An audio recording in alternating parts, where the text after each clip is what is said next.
Now, which form of government is proper for the church? Incredible as it seems, while most thinking people have at least paused to ponder the merits of various civil governments, hardly anybody stops to notice the type of government in the church he or she attends, or to ask if it is indeed biblical. This ignorance is dangerous, for how can a church claim to be true unless it is its very foundation, its government, is patterned after the heavenly rather than the earthly?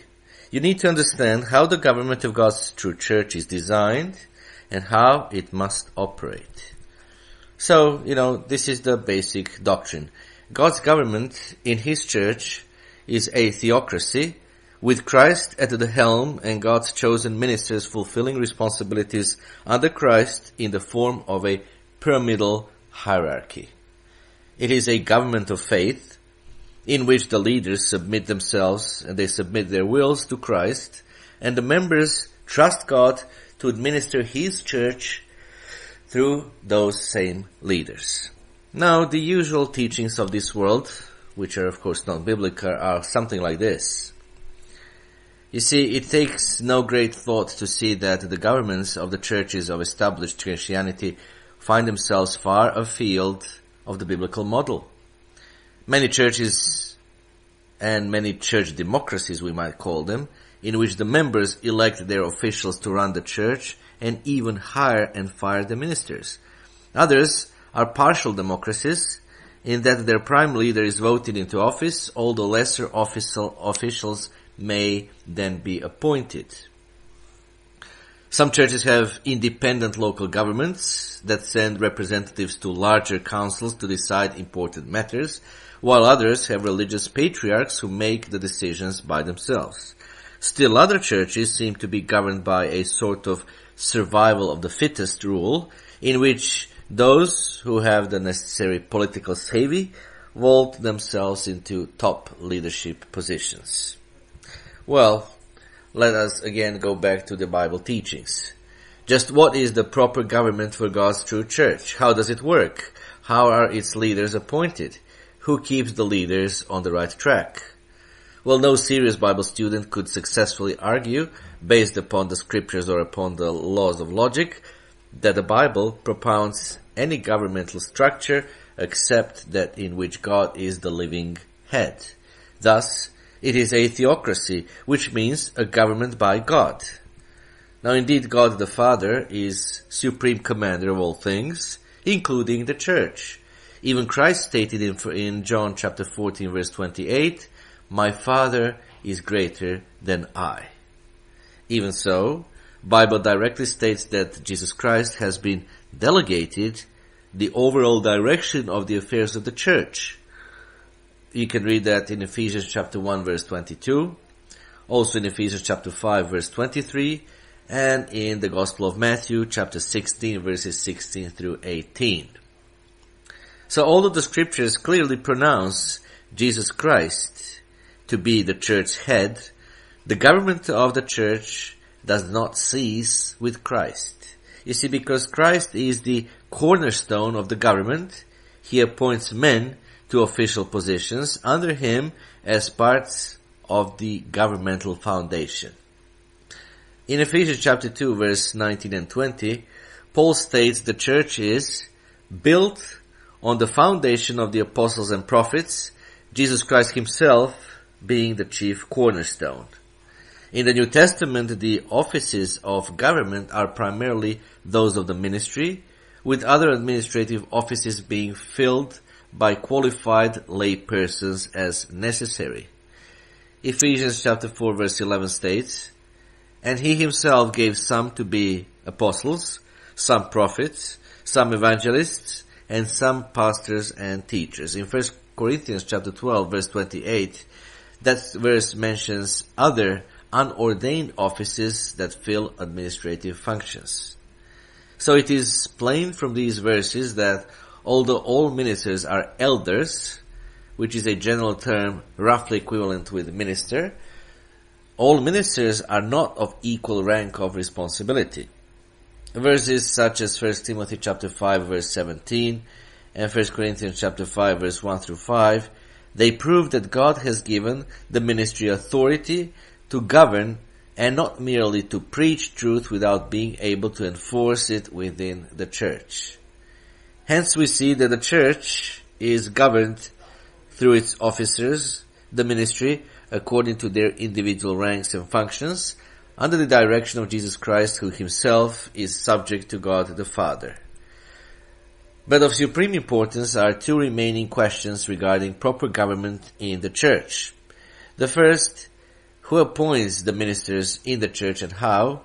And second, since the leaders of the church are appointed and not elected, who keeps the leaders on track and guides their actions to ensure they remain steadfast? Well, to begin with the first question, who appoints the ministers in the church and how? Ministers are appointed to their posts and ordained to their ranks by the church through the other ministers who are already ordained. This is in accordance with clear biblical directives. Christ told his disciples in John 15 verse 16 that they had not chosen him, but that he had chosen them.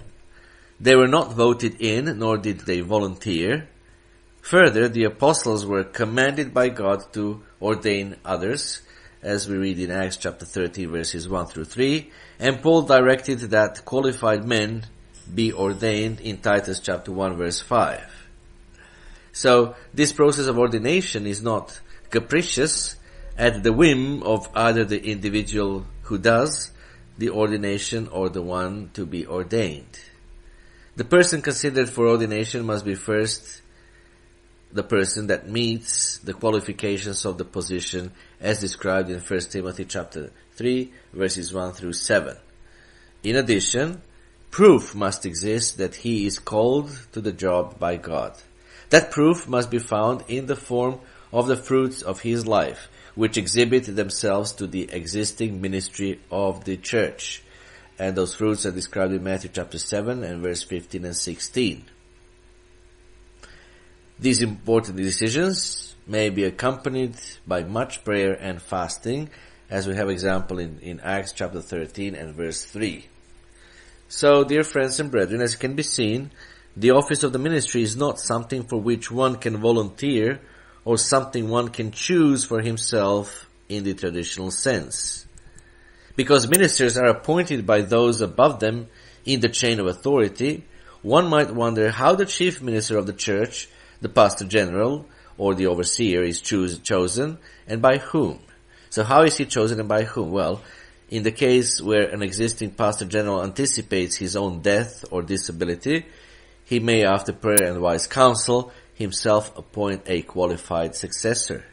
If he dies or becomes disabled without having appointed a successor, the ministers of the highest rank in the church won't appoint a successor according to God's will after prayer. If no such appointment were made, God would, by circumstances of his own design, thrust the man of his choice into the forefront of the work, even against the man's own will if necessary. You can see that great example in the book of Jonah, chapter 1 and chapter 2, when Jonah was desperately trying to avoid his position and his responsibility, but God, contrary to his own will, nevertheless sent him to fulfill the work that he had for Jonah to do. Now it must be stressed that God chooses the man appointed to the job of pastor general. The individual did not choose himself. It is not something for which a man can volunteer.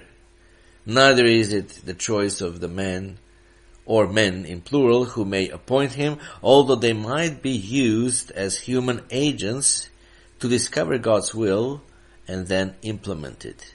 The choice is God's. Now God places each member of the church into whatever responsibility in the church pleases him. We read that in 1 Corinthians chapter 12 verse 18. And all that has been said thus far, all that I've just said thus far about the government in the church, highlights the need to understand the second question posed above. Since church leaders are appointed and not voted into office, and since therefore the members are not watchdogs over the leaders, Who is responsible for keeping these leaders on track spiritually and administratively? Well, the answer is that God's government in His church is a government of faith. Simply put, this means members believe that behind the physical outward appearance of the church is the unseen hand of Jesus Christ who directs its affairs.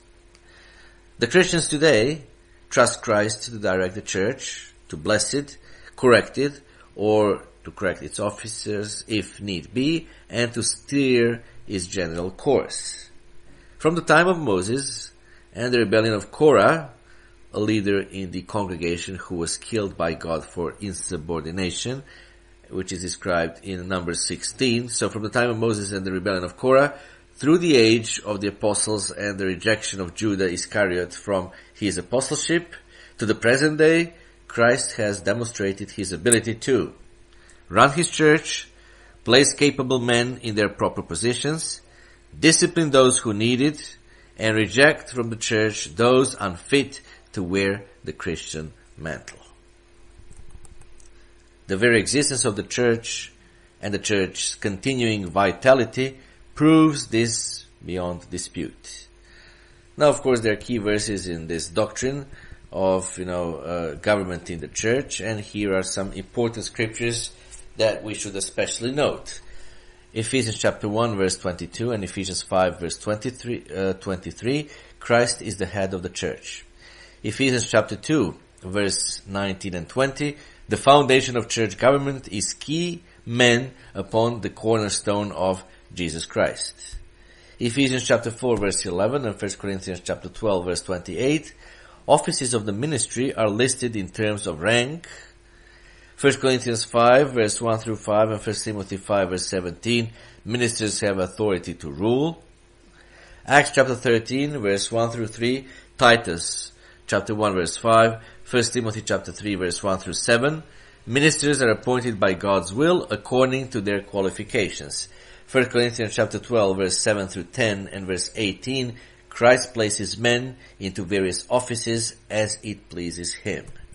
Brethren and friends, in conclusion, yes, though men through the millennia have struggled to form effective governments for their nations, they have left virtually unnoticed the question of proper church government. But God has not neglected His church, and He has put within it the cornerstone of His Son Jesus Christ, and the foundation of those He has called to serve as leaders in His church with power and vigor.